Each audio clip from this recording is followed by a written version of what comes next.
Hi, I'm Sharon Bill. Welcome to my Theory Tuition series where we're working together through each of the ABRSM Theory grades. There are loads of resources available to help you on my website. If you go to sharonbill.com, you'll find some free PDF information sheets and you can download those in US letter or A4 to accompany each step of this series. You find a page there with links to all of my YouTube video tutorials, and you can also access information about the books that I have available. I've written an exam technique guide, how to take your ABRSM Music Theory Exam. It's full of tips and hints on how to best prepare for your exam and also how to make the best use of your time on exam day. So if you go to sharonbill.com, you'll find it all there. If you can give me a like, that would be really great, and please do subscribe to my channel to keep updated. And now we're going to continue with the last paper of this 2014 Grade 2 past paper booklet. We're looking at the specimen paper. So if you turn with me to page 15, and we'll continue with question 6. So then, we're asked to give the letter names of the notes marked with a star. So we've just got to watch out what clef we're in, and they've even helpfully told us to watch out to include the flat signs, so we need to pay attention to this key signature. The tricky part's going to be because we're going quite off the map here with some high notes in the ledger lines. So then, let's have a crack at this together. I'm hoping you've had a go of this yourself. First of all, it doesn't matter if it's wrong. If you're working in pencil, you can just rub it out. So we have a key signature of B flats and E flats here. So we just need to watch where they are active. Even here, helpfully, they've given us a starting point, so we can always work from that if we get stuck. In the treble clef, the lines are every good boy deserves football. There's an F. So we're going to count here from F. So let's count up. F, G, A, B, C, D. We're counting line, space, line, space, line, space. So F, G, A, B, C, D. There we go. So that's a D. Key signature doesn't apply to that, so we're okay. So let's count again from this F starting point. F, G, A, B.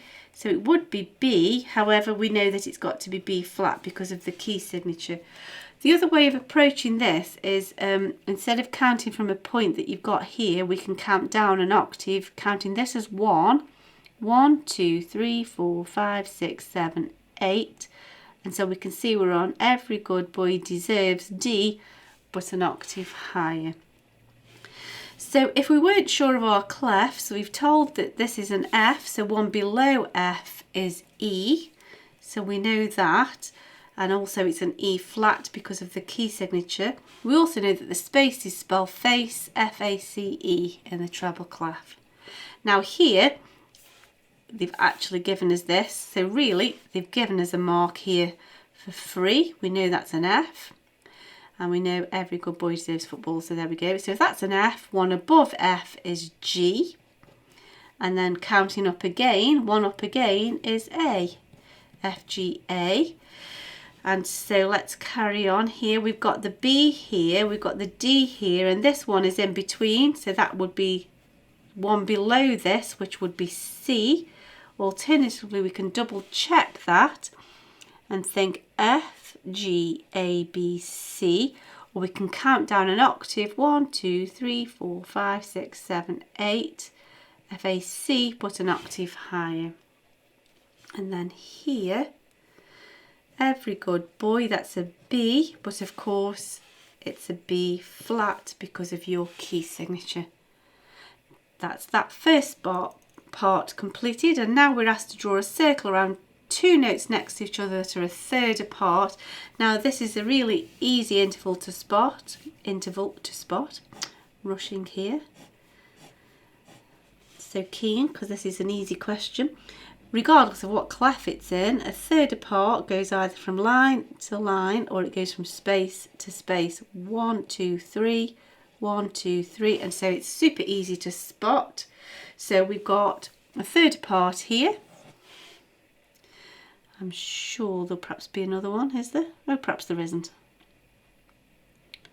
Oh, well, there we go. That came up pretty quick. So there's our third apart. So that's that one completed. Let's move on to the next question. So now we're asked to rewrite this melody, and we're changing from treble clef to bass clef, but we need to keep the pitch the same. We need to be very careful that we don't end up jumping octaves. However, they've given us the first bar, and that's the starting point that will help us, so we shouldn't go wrong now. They've got us going.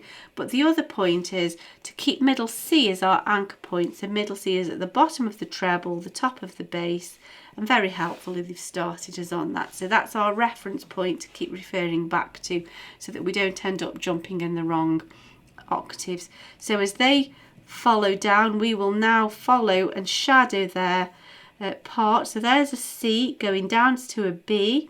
Down another step takes us to A. I'm going to worry about the stems afterwards because we may have to change the direction of those stems. Got a rest. Now this is where it's helpful to keep middle C as our reference point. Now there's middle C, we're one above that. There's middle C, we're one above that. But also let's just check and count the distance. So we've gone from here to here. 1, 2, 3, 4. 1, 2, 3, 4. Counting line, space, line, space. There we go. Down a step should take us back to middle C, and it does, so that's correct. And then down another step should take us to B, and we were here before, so we should be the same again, and we are.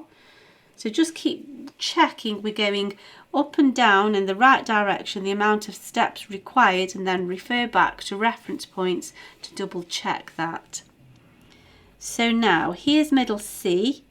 C, B, A, G below middle C. C, B, A, G. We are 1, 2, 3, 4 below middle C. 1, 2, 3, 4 below middle C. And we've gone down 1, 2, 3. 1, 2, 3. So that's correct. Now we're going up a step. Up a step. Up a step, and that should take us to C. It does. Down a step.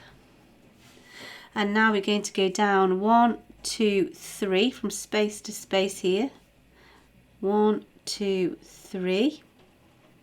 And that should be C, B, A, G. C, B, A, G. Yes, that's correct.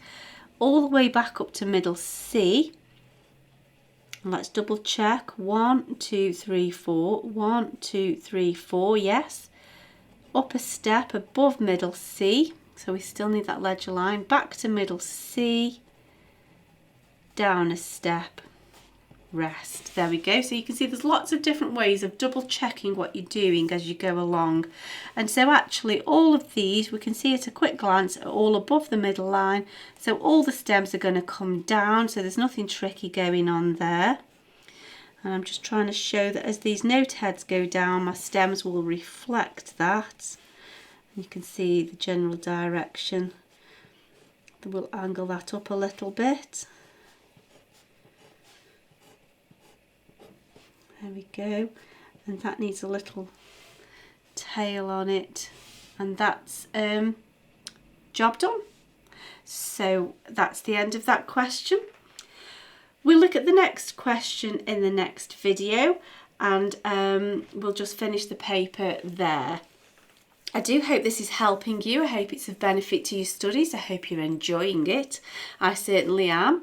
If you can give me a like, that would be really super, and please do subscribe to my channel to keep updated. Please also do visit sharonbill.com and make use of all of the resource and information that's available to help you there. Thanks for watching, and I'll see you next time. Bye.